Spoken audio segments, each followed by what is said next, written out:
Thank you, Madam Deputy Speaker. And I want to correct a number of falsehoods and slurs that have been made by previous members. But first of all, I want to put on the record that the Tasmanian Greens warmly welcome and strongly support the government's 10-year moratorium on GMOs.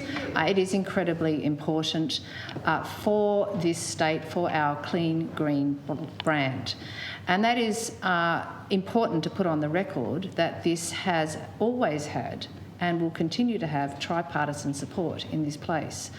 Why we have tripartisan support is because all parties can agree, regardless of what we individually or as a party from an ideological, theatrical, politicking point of view, that the points that we've heard from Mr Broad from representing the Labor Party's view on this might want to make ideological statements about whether or not they believe that there is any issue with genetically modified organisms, despite the disagreement amongst some parties about the science and where scientists lie in terms of the impacts on human health of genetically modified organisms.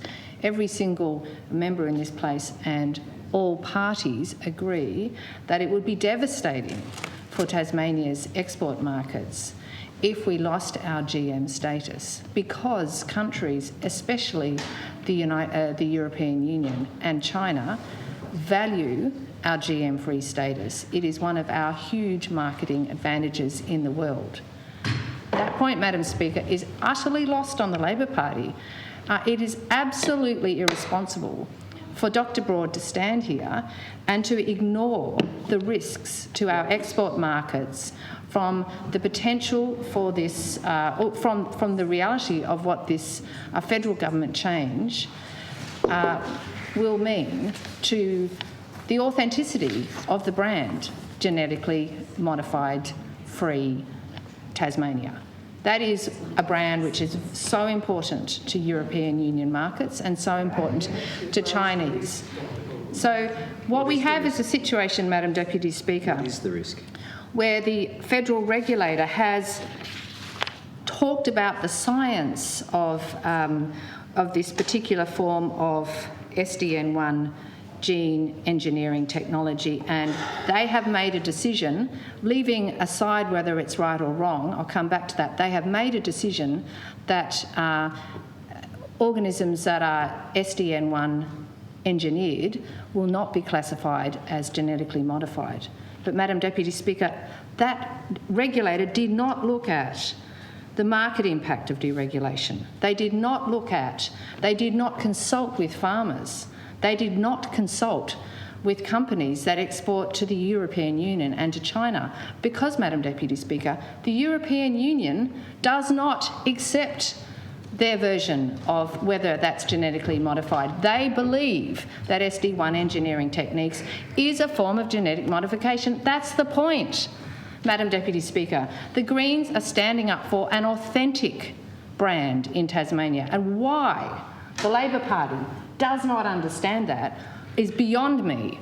But I would like to really plead with the Minister to listen much more clearly to his staff, because I know that they got briefed by the scientists who went to the Tasmanian Institute of Agriculture organised genetically modified forum that was held in April in Launceston and in Hobart about science, technology and marketing for GMO products.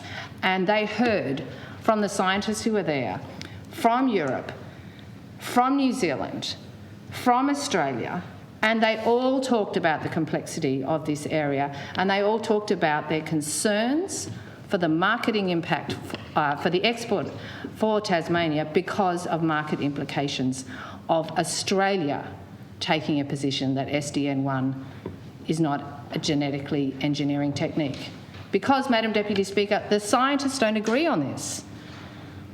Now, we in this place do not get to decide the science of that issue, and we're not even here to discuss whether or not it has human health impacts or not. That is an issue which many people are concerned about.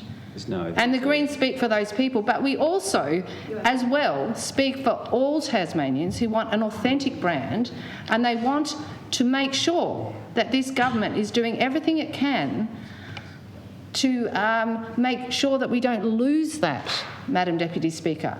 So the Liberal Minister must speak to his federal colleagues and plead with them, the senators, the Liberal senators, to look at supporting that motion that the Greens Senator Janet Rice will bring in to disallow that because they put Tasmania first. We must look to the future and understand the implications for our markets. And why this hasn't percolated down, I don't understand, but there is still time to make that change. We can do that for our future, for the European Union, because they will not accept what this Australian government has made, what the Australian regulator that they will not accept the Australian regulator's decision, because they've already made their own decision, Madam Deputy Speaker, and they don't agree that it's not genetic engineering. They believe it is. They believe there are risks of mutations. They believe that the idea, the naive layperson's idea that you just snip little bits of DNA is rubbish, because it's so much more complicated and there are so many unintended consequences that cannot be controlled. What our federal regulator is doing is taking no monitoring, Dr. Broad. They will not monitor what happens at all in research in Australia. That's the concern. There is no checks and balances. That is the issue, Dr. Broad. Well, surely you would understand. Where's the risk? But surely you would understand. Just put aside your ideological hatred of the Greens for the moment and look at the issue, which is our export markets. You know, our authentic brand. Honourable members, time has expired.